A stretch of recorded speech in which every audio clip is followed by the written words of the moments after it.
രണ്ടാം പിണറായി സർക്കാർ 5ാം വർഷത്തിലേക്ക് കടക്കുമ്പോൾ എന്തു ചെയ്യണമെന്നറിയാതെ വലയുകയാണ് പ്രതിപക്ഷം. മുഖ്യമന്ത്രിയെ മാറ്റുമെന്ന് പ്രഖ്യാപിച്ചെത്തിയ കെ സുധാകരന് പ്രസിഡന്റ് സ്ഥാനം മാറേണ്ടി വന്നു എന്നതാണ് കോൺഗ്രസിന്റെ സാഹചര്യം.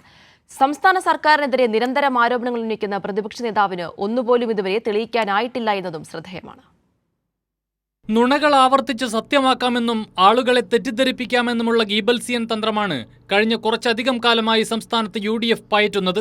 സംസ്ഥാന സർക്കാരിനെതിരെ ദുരാരോപണങ്ങളുടെ കൂരമ്പുകൾ തുടർച്ചയായി തൊടുത്തിട്ടും ഒന്നും ക്ലച്ച് പിടിച്ചില്ല എന്നതാണ് വസ്തുത.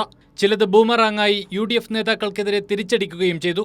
ബ്രൂവറി എന്നും AI ക്യാമറയെന്നും CMRലെന്നും പറഞ്ഞ് വാലും തുമ്പുമില്ലാത്ത എണ്ണമറ്റ അഴിമതി ആരോപണങ്ങളാണ് സർക്കാരിനെതിരെ ഉയർത്തിയത്. എന്നാൽ ഇതൊന്നും തെളിയിക്കാൻ കഴിഞ്ഞില്ലെന്ന് മാത്രമല്ല, ദിവസങ്ങൾക്കുള്ളിൽ ഇത്തരം ദുരാരോപണങ്ങളിൽ നിന്ന് പ്രതിപക്ഷത്തിന് ഒളിച്ചോടേണ്ടിയും വന്നു. പാലക്കാട് സ്പിരിറ്റ് നിർമ്മാണശാലയ്ക്കെതിരെ കോൺഗ്രസ് ആരോപണങ്ങൾ ഉന്നയിച്ചു. എന്നാൽ കർണാടകയിലെ കോൺഗ്രസ് നേതാക്കളുടെ സ്പിരിറ്റ് ലോബിക്ക് വേണ്ടിയായിരുന്നു കേരളത്തിലെ നേതാക്കൾ വിയർപ്പൊഴുക്കിയതെന്ന് ദിവസങ്ങൾക്കുള്ളിൽ ബോധ്യമായി. പിന്നാലെ കോൺഗ്രസ് പിന്മാറി.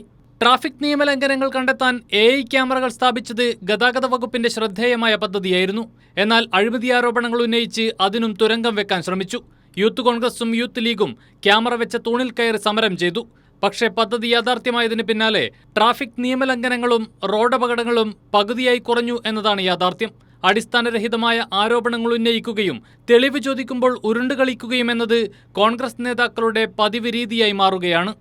നിങ്ങൾ ഈ 4ാം വാർഷികം പ്രമോഷൻ ചെയ്യാൻ വേണ്ടി നിങ്ങൾ പരസ്യമല്ലാതെ മാധ്യമങ്ങൾക്ക് പണം കൊടുക്കുന്നുണ്ടോ? ഈ മാധ്യമ സ്ഥാപനങ്ങൾക്ക് സാധാരണ പരസ്യം കൊടുക്കാറുണ്ട് സർക്കാരുകൾ. അതല്ലാതെ പണം കൊടുക്കുന്നു എന്ന് പറയുമ്പോൾ അത് കൈക്കൂലിയായിട്ടാണ്. അത് പറയട്ടെ, മുഖ്യമന്ത്രി പറയട്ടെ, അല്ലാതെ പരസ്യമായിട്ടല്ലാതെ. അല്ല, ഞാൻ മുഖ്യമന്ത്രി പറയട്ടെ, അപ്പോൾ ഞാൻ തെളിവാചരാണ്. അല്ല, അപ്പൊ അഴിമതി ആരോപണങ്ങളൊക്കെ ഉന്നയിച്ചതുപോലെ തന്നെ താങ്കൾ ഇങ്ങനെ വെറുതെ രസത്തിന് പറയുന്നു. മുഖ്യമന്ത്രി പറയട്ടെ, നിങ്ങൾ എങ്ങനെ അഴിമതി ആരോപണം ഉന്നയിച്ചതുപോലെ ദേശത്തിന് പറയുന്നത്? ഏത് അഴിമതി ആരോപണം തെളിയിക്കാൻ? എല്ലാ ആരോപണങ്ങളും തെളിയിക്കും. പറയൂ. എല്ലാ ആരോപണങ്ങളും തെളിയിക്കും. ദേശീയപാതാ വികസനത്തിനെതിരെ സിംഗൂരിൽ നിന്ന് മണ്ണെത്തിച്ച് കോലി സഖ്യം തോളോട് തോൾ ചേർന്ന് സമരം ചെയ്തു. ഇന്ന് ഇക്കൂട്ടരെല്ലാം എളുപ്പത്തിൽ വീടെത്തുന്നത് LDF സർക്കാരിന്റെ ഇച്ഛാശക്തിയാൽ പണിത ഈ റോഡിലൂടെ തന്നെയാണ് എന്നതാണ് സാഹചര്യം.